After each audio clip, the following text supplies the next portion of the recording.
Webale kutekumirako akadde kalipota embeera y'obudde ng'omwanyiza okuteesa mmiri okugikutuusaako.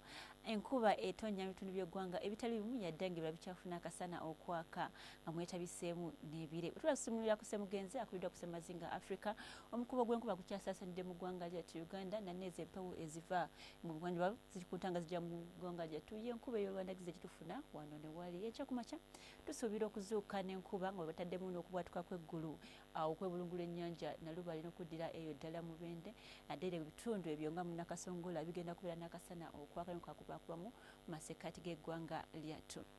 Bwe tugendako eyo ebugwanjuba tulaba nga bagenda kufuna olwandagirize lw'enkuba mwetabiseemu n'okubwatuka kw'eggulu eyo mu mayuge n'ebitundu ebyebulunguludde awo ku Nile naye ng'ebitundu ebirala bigenda kubeera n'akasana okwaka ak'emimula.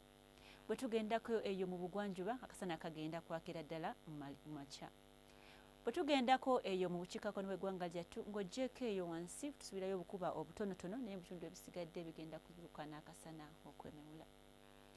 Olw'eggulu embeera tusuubira okukyukamu akatonotono mu masekkati g'eggwanga lyattu tulabayo enkuba y'olwandagirize eyo mu Luweero ssaako n'eno mu Rakai ebitundu ebisigadde bigenda kubeera n'akasana okwaka nga mwetabiseemu n'ebire ku bbugumu lya degrees 30 eyo mu Kiboga so nga ate awo wala ligenda kubeera kwa 31 eyo mu Nakasongola.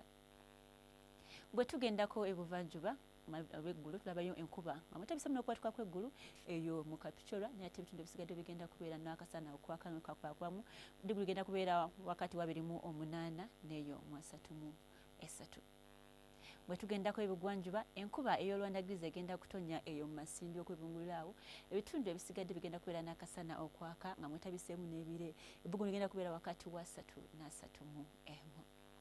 Ebukiikakkono bw'eggwanga lyattu tulaba akasana okwaka ng'etabiseemu n'ebire ng'oggyeko eyo mu Koboko bwe bagenda kubeerayo n'enkuba ey'olwandagirize ebbugumu ligenda kubeera wakati wa 32 na 33.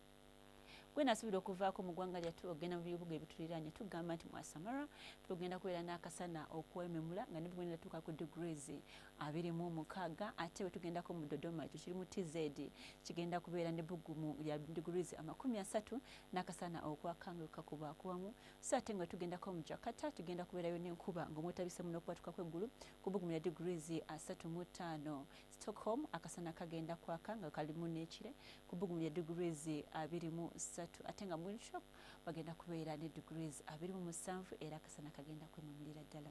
Tubadde okugira mu kitongole ky'eggwanga ekivunaanyizibwa ku mbeera y'obudde tovaawo tulabagane.